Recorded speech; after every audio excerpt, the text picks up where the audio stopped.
An anniversary celebration by a remarkable man. Ron Markland has the details.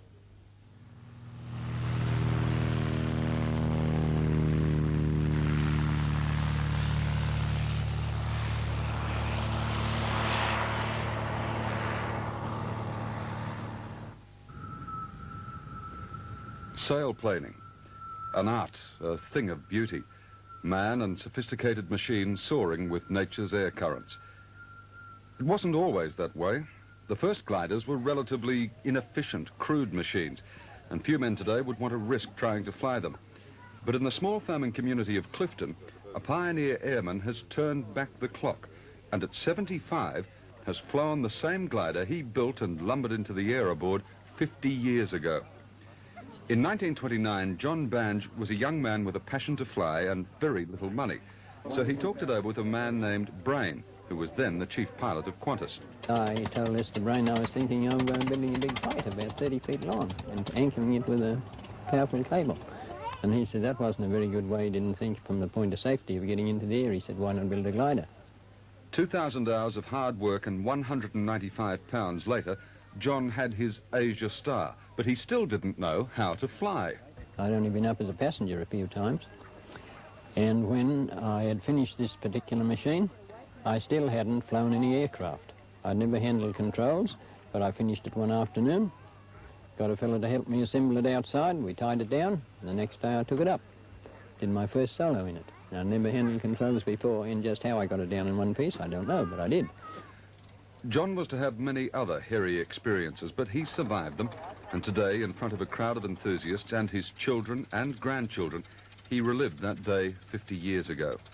It was his first flight in the glider for 25 years.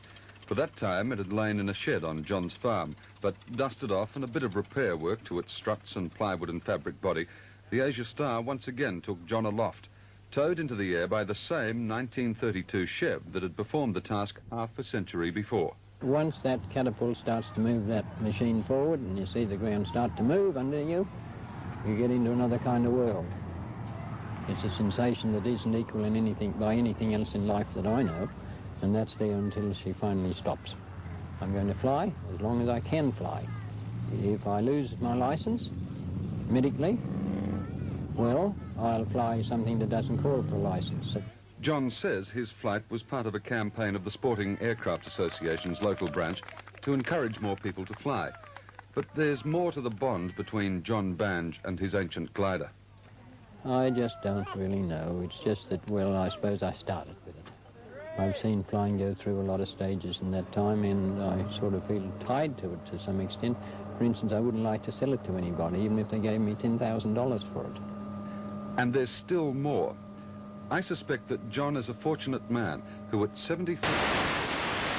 I still got as much fun out of flying there today from when I left the ground when I got back as I would have got out of it 40 years ago. That's enough for it's the still flying. The same thing. You really got up a bit there. A few minutes after landing the glider for the last time, John was taking to the air again in his second love, his Porterfield monoplane, the same aircraft Reg Ansett flew to win the 1936 Brisbane to Adelaide air race. And his sons went with him in the family Tiger Moth for a little old-fashioned barnstorming.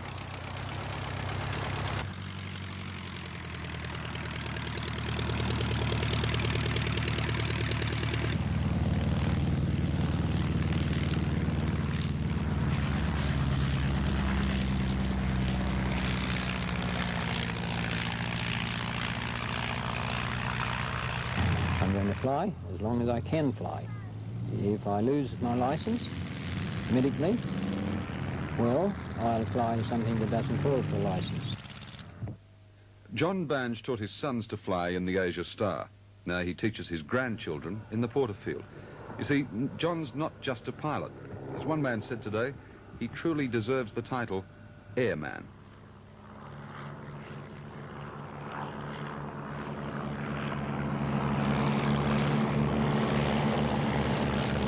That's John in the first plane, Porterfield, that's just putting down after that barnstorming.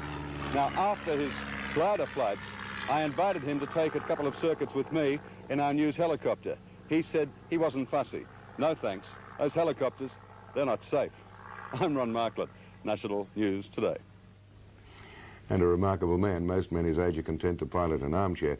We'll be right back.